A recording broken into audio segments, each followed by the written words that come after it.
Le dernier panéliste, mais non le moindre, c'est Vincent Dumez, aussi patient hémophile, co-directeur du Centre d'excellence sur le partenariat avec les patients et le public au Centre de recherche du CHUM et aussi de la direction de collaboration et partenariat patients à la Faculté de médecine de l'Université de Montréal.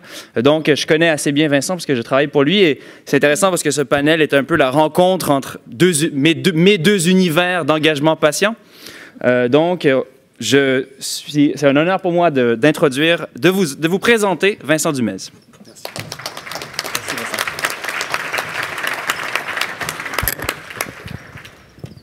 Alors, moi, j'ai suivi les consignes. Je suis né en France, mais ça fait 34 ans que je suis au Canada, donc j'ai appris à suivre les consignes.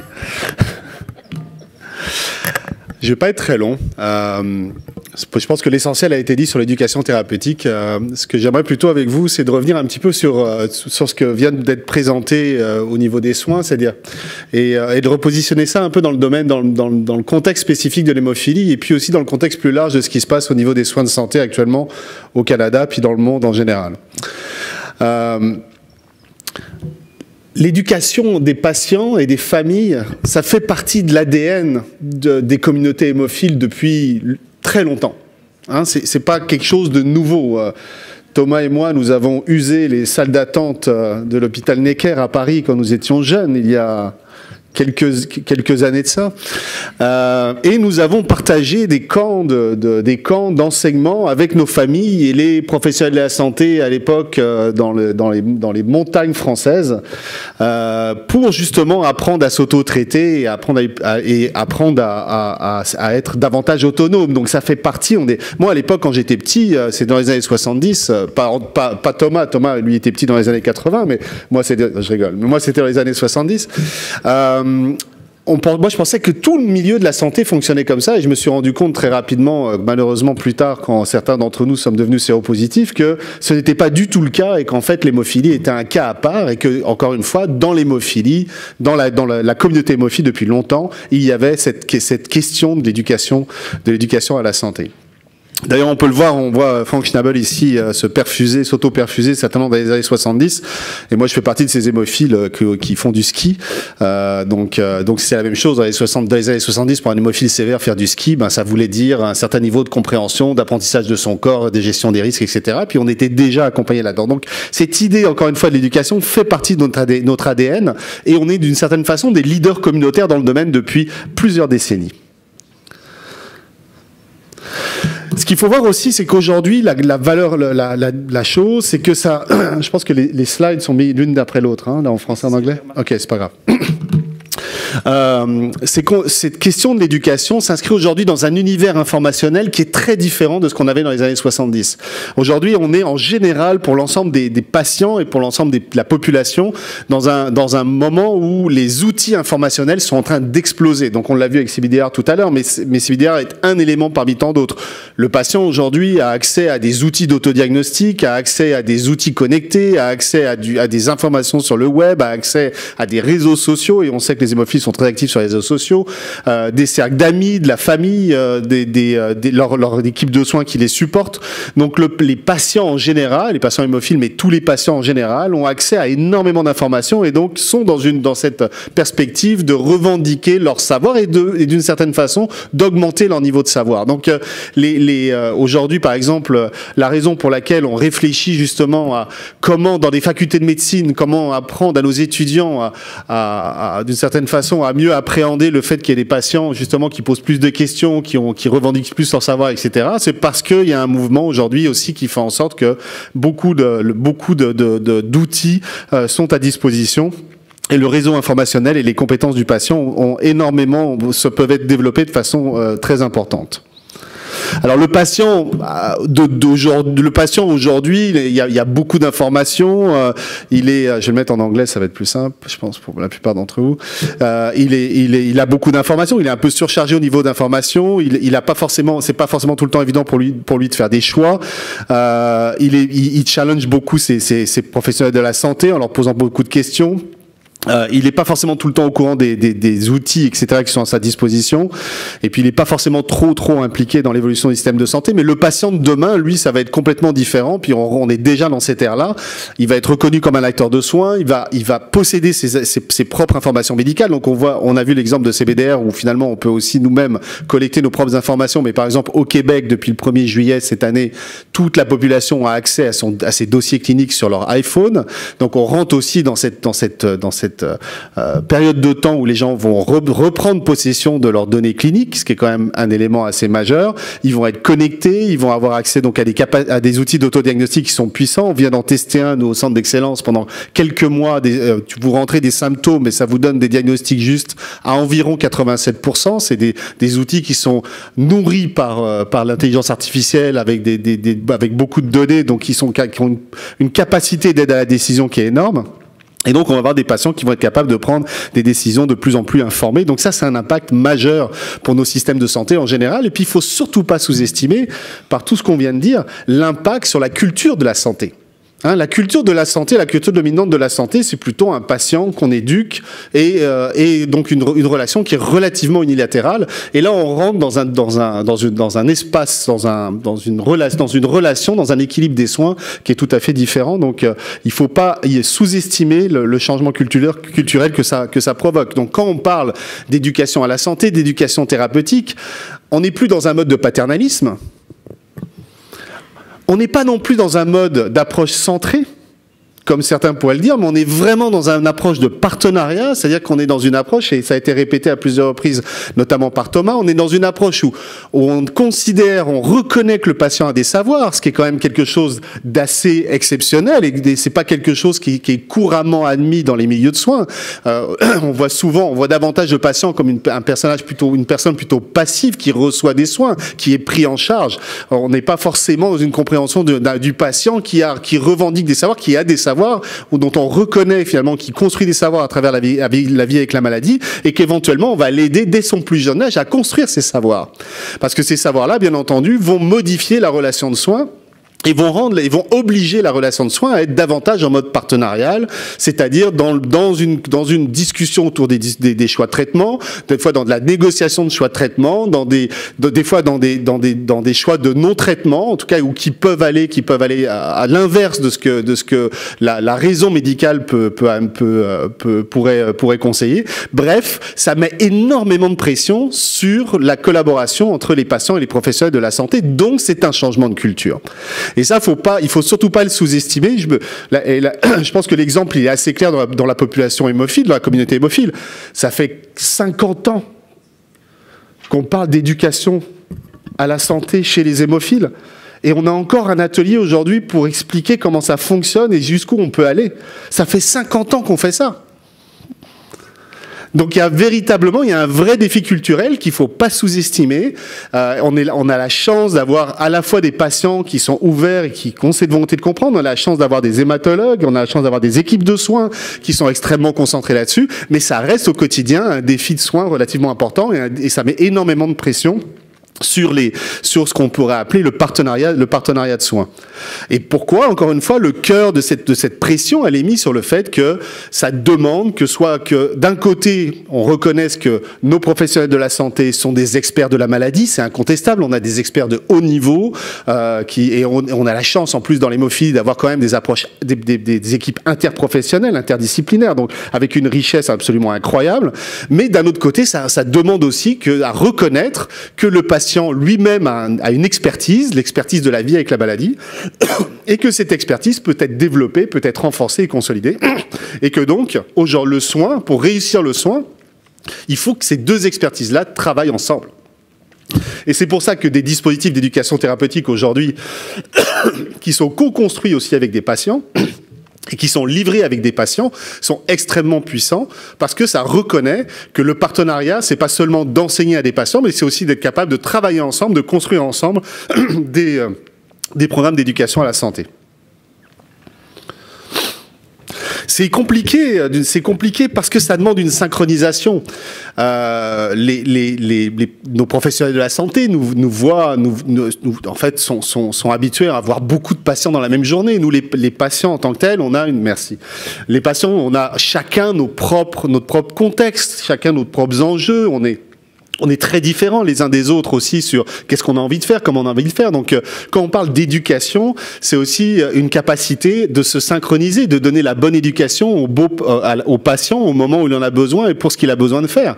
Donc, on peut pas le faire de façon universelle. On sait très bien que les approches d'éducation, où finalement, on fait un pamphlet, on met des informations puis on distribue ça à tout le monde. On sait aujourd'hui que c'est très peu efficace. Aujourd'hui, ce qui est efficace, c'est les démarches comme on vient de voir, c'est des démarches sur mesure, des démarches d'accompagnement, des démarches de synchronisation entre des professionnels et des patients qui, ensemble, finalement, apprennent ensemble et sont au cœur d'un processus d'éducation. Alors, bien entendu, cette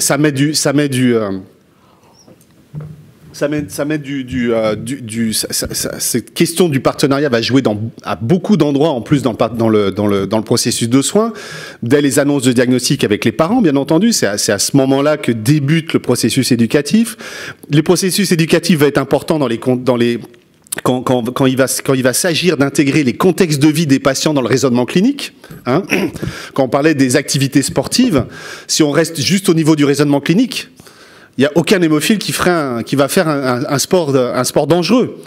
Mais quand on rentre le contexte de vie dans le raisonnement clinique, et donc et c'est là où on rentre dans un processus de réflexion ensemble, c'est à partir de ce moment-là, effectivement, qu'on est capable de faire le mélange entre la raison clinique et le contexte et les choix des patients, notamment au niveau aussi des choix de traitement. Puis on le voit en ce moment, on est dans un moment de la vie de l'hémophile, de la vie des hémophiles où il y a une panoplie de choix, il y a des panoplies de choix de traitement, il y a différentes façons éventuellement, il y a différents choix qui peuvent être faits, donc il y a un processus de négociation, et tous ces événements du processus de soins demandent à un niveau d'éducation et un niveau de formation pour pouvoir être vraiment un sujet à travailler ensemble relativement important.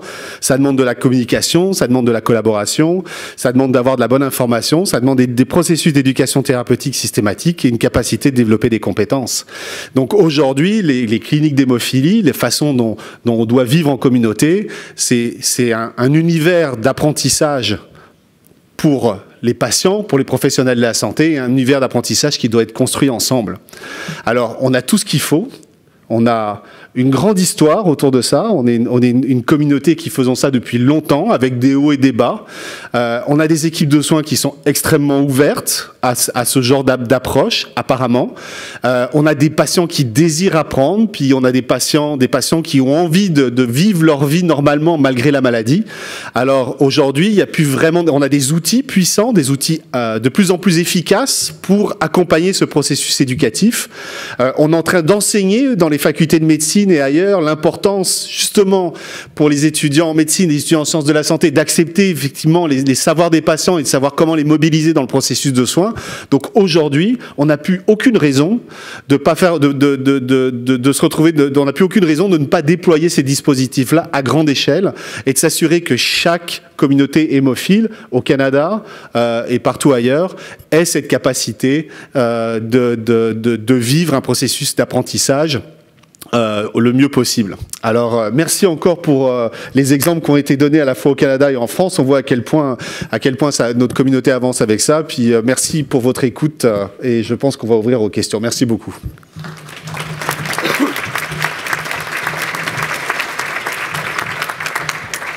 Merci beaucoup Vincent. Donc il nous reste à peu près 7 minutes pour des questions et puis vous pouvez poser les questions en anglais et nos panélistes pourront répondre en anglais si vous préférez ça. Oui, yes. Some time ago, I read an article and they talked about adaptive decision making, and it's the only time I've come across that term. And so when I hear about compliance, I kind of cringe because I think patients are making the decisions for healthcare in the moment that they're in, and that adaptive decision making can be really important for how they make decisions. So I'm just curious, as a social worker, sorry, I'm Jennifer King from Saskatchewan, and I'm a social worker. And so I'm wondering, as a social worker, you know, we work a lot with this social aspect of healthcare, and meeting people where they're at and meeting those needs of, you know, income, finances, career, education, all of those things, housing, even those basic needs. Have you come across the same things where if you meet those basic needs first, they're more receptive to the education that you're providing, they're more receptive to working towards a plan and meeting with your clinic? Est-ce que vous avez compris En général, oui, mais est-ce que la question à qui elle s'adresse? Qui veut répondre, en fait? Je viens faire juste un début là-dessus. Je pense qu'une des erreurs qu'on fait sur cette question-là, c'est qu'on les prend l'une après l'autre, mais en fait, ça vient ensemble. Je veux dire, effectivement, c'est important pour chaque humain de répondre aux besoins essentiels pour rentrer dans un processus éducatif, mais ça doit se faire ensemble. C'est-à-dire que ça ne doit pas être exclusif. Il faut que la population hémophile est bien entendu pas homogène en termes de caractéristiques socio-économiques, mais on l'a vu aussi, par exemple, dans le mouvement SIDA, des gens qui étaient dans des situations précaires, difficiles, ont quand même été capables d'apprendre. Hein. Donc, moi, je pense qu'effectivement, il faut s'assurer que les gens aient les bases pour pouvoir rentrer dans un processus d'éducation, mais il ne faut pas attendre qu'ils les aient pour rentrer dans un processus d'éducation. Ça, je pense que c'est l'erreur qu'on a souvent fait en disant, si c'est là où on classifie les gens, on dit ceux-là peuvent apprendre, puis ceux-là ne peuvent pas apprendre. Mais je pense que ça peut très bien se faire ensemble, et je pense qu'on l'a relativement souvent observé. Moi, je rajouterais quelque chose. C'est que les études montrent que les professionnels de santé qui ont un niveau d'études qui est bien supérieur à la population générale, parfois 5 ans, 10 ans d'études, ont une représentation sur, au fond, la facilité ou non des personnes à apprendre ou à développer ses capacités par rapport à la maladie. Or, on sait très bien que faire face à la maladie, c'est bien plus complexe que ça. Et il y a des personnes qui seraient considérées comme très simples et qui font face à la maladie parce que leurs ressources et leurs capacités sont extrêmement importantes. Et puis des personnes qui sont considérées à un niveau social extrêmement élevé, qui au fond s'effondrent parce que ça ne correspond pas, la maladie ne correspond pas à leur univers. Donc les professionnels de santé doivent aussi, j'imagine, travailler ces questions-là sur ces représentations. Et ça me semble être un point essentiel sur la manière dont on aborde la personne et son parcours avec la maladie, the journey. On a ici Michel. Oui, bonjour. Oui, je me nomme Michel Lang, je suis le gestionnaire national des programmes au Bureau national de la Société canadienne. D'abord, merci pour 3 présentations très intéressantes. J'espère que vous allez partager vos diapos avec nous. Ma question porte davantage sur les journées dédiées. 3 questions, une de clarification. Vous n'avez pas précisé quand vous faites vos journées, c'est sur quelle durée, parce que c'est pas facile de garder l'attention des jeunes. Donc, je me demandais, est-ce que c'est vraiment fait sur une journée complète ou est-ce que c'est des demi-journées? Deuxième question, c'est... voulez-vous répondre à ça? Oui, certainement. Ça marche, oui. En fait, ça dure un peu toute la journée parce qu'il y a plusieurs rendez-vous, dont les rendez-vous individuels et les ateliers. Les ateliers, c'est 1 heure par atelier. Puis il y a 2 ateliers pour les jeunes et seulement qu'un atelier pour les enfants de 0 à 5 ans.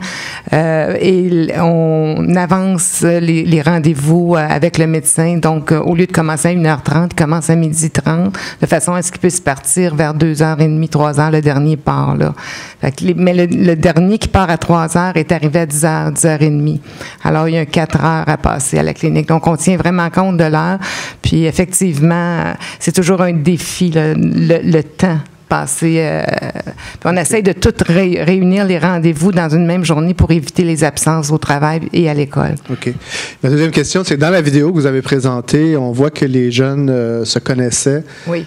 Puis vous aviez mentionné, je crois, que vous essayez de faire en sorte que... Oui. J'imagine que ça aide aux jeunes à s'ouvrir davantage, à communiquer. Oui. Ma question, c'est est-ce que vous avez déjà tenté l'expérience avec des jeunes qui ne se connaissent pas, qui se rencontrent pour la première fois, et est-ce que ça peut peut fonctionner? C'est plus difficile. Quand on commençait les journées dédiées à l'adolescence, les jeunes se connaissaient peu ou pas. Et il n'y avait pas de contact, il n'y avait pas de chaleur, il n'y avait pas de lien. C'était ni entre le professionnel et le jeune, ni entre les jeunes. Alors, c'était très difficile. Il y avait une gêne, il y avait un malaise, il y avait une froideur qu'on ne retrouve pas du tout aujourd'hui. Au contraire, on est content de se voir. Puis il y a vraiment un beau contact. Oui. Mm-hmm. Les jeunes que vous avez vus dans la vidéo, ils se sont connus autour de à peu près 7-8 ans. Dans des groupes de parole aussi. Ça fait longtemps qu'ils se connaissent. Ils sont à peu près une dizaine de jeunes que je dirais à peu près du même niveau d'âge. Okay. J'essaie de comprendre ça parce que présentement, on travaille dans un programme de jumelage avec le Bangladesh, avec les jeunes là-bas. Puisque vous avez décrit les raisons pour lesquelles vous avez décidé de mettre ce programme sur pied correspondent en tout point à ce qu'ils ont partagé avec nous. Ils ont demandé qu'on essaie de monter quelque chose pour eux. Donc, on a planifié un atelier pour l'automne prochain. Je vais certainement revenir vous voir pour des idées. Mais l'autre réalité, c'est que, puis même ici au Canada, parfois, il y a des grandes distances. C'est difficile de ramener les gens dans une même salle. Et je me demandais, pensez-vous que ce serait faisable de faire ce genre d'atelier par l'entremise d'une vidéoconférence où tout le monde participe ensemble, si ça dure 1 heure, ou est-ce que vraiment vous ne conseillez pas ça? Comme de toute façon, les jeunes doivent venir 2 fois par année en journée de clinique annuelle pour être examinés par le médecin, le physio et avoir des prises de sang. On profite de ces journées-là pour ne pas les faire venir plus que 2 fois par année, justement, à cause de tout le dérangement que ça fait dans leur vie. On l'a déjà fait pour les parents d'enfants plus petits, une réunion par téléphone, par vidéoconférence, et ça a fonctionné, mais c'est 1 heure. On ne peut pas avoir plusieurs ateliers, mais ça peut fonctionner jusqu'à un certain point. Merci. Je me permets juste de dire que l'exemple en France, on fait des week-ends d'éducation thérapeutique. C'est-à-dire, on réunit en région et ça regroupe une centaine de personnes. Et en fait, par classe d'âge, ils se regroupent aussi. Ils sont une dizaine, une quinzaine. Et on arrive à travailler, à les accompagner. Donc, quand il y a des grandes organisations, quand on arrive à monter ce genre d'atelier, ce genre de rencontres, c'est extrêmement profitable. On fait sur un week-end, parce que les gens savent que c'est un rendez-vous. Et parfois, c'est peut-être le rendez-vous de leur vie à un moment important, dans l'adolescence ou jeune adulte, etc. Et ils se disent qu'il y a un enjeu d'investissement. Et on le fait justement avec des patients et des parents ressources ils savent que ça va être un moment unique. Voilà. Il peut y avoir aussi une dramatisation, j'allais dire, de l'enjeu, même si les gens ne se connaissent pas. Au fond, d'une certaine manière, on sait que c'est un moment convivial où il va se passer quelque chose.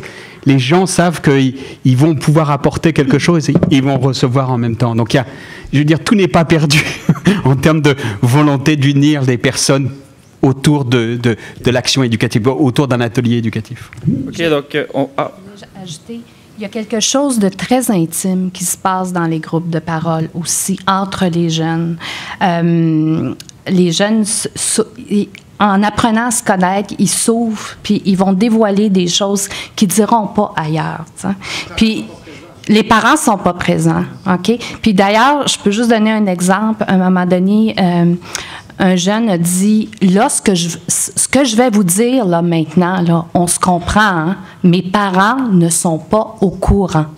Fait que là, il a regardé tout le monde, c'est comme, est-ce que je peux le dire, tu sais? Il y a vraiment quelque chose, puis ils vont se comparer, ils vont se corriger, ils vont se questionner. Comment ça se fait que toi, tu fais cette affaire-là, puis que moi, je peux pas le faire, tu sais? Puis c'est pas un peu dangereux ce que tu fais, tu sais? Puis là, ils vont trouver des façons de faire ensemble, mais il y a des questionnements, mais il y a quelque chose de à la base de confiance là, tu sais, qui se développe, puis c'est très intime. Je vous inviterai à venir voir nos panélistes après la clôture de l'événement. C'est vraiment très intéressant, mais malheureusement, il va falloir qu'on mette fin aux questions. Et donc, voilà. En fait, peut-être Jeff, Veux-tu faire ta question vite fait? À la demande des panélistes. Well, considering how I had the first question, I do kind of feel bad taking the last one as well, but since you insisted, I guess I don't really have much choice. I wanted to thank you all, of course, but especially you, Tomas, not only for today, but also our conversation yesterday. And I don't really think you could have put it any better when you said, at least from what I could hear through my translator, that mild hemophiliacs get minimized a lot. I did it exactly this morning. I said, I'm only mild. And it's really easy to fall into that, but at the same time, in a way that makes me no less of a bleeder. There's a lot of things, if not all things, that can happen to someone with severe hemophilia that can happen to a mild. And we discussed how last year I received an injury to my elbow that gave me a permanent loss of range of motion that's going to stick with me for the rest of my life. You know, I'm still a very young man and I'm still in very good shape, but I do not have any less capacity to run into a lot of problems later on in my life and potentially joint surgery and whatnot. But people don't often talk about that. And people, again, fall into the idea that you're only mild. You don't really have a lot of issues, and that's true. I've gone many years at a time, sometimes 3 or 4, without any kind of issues with my bleeding disorder, and it can kind of fade away. But all it takes is one mistake or one accident.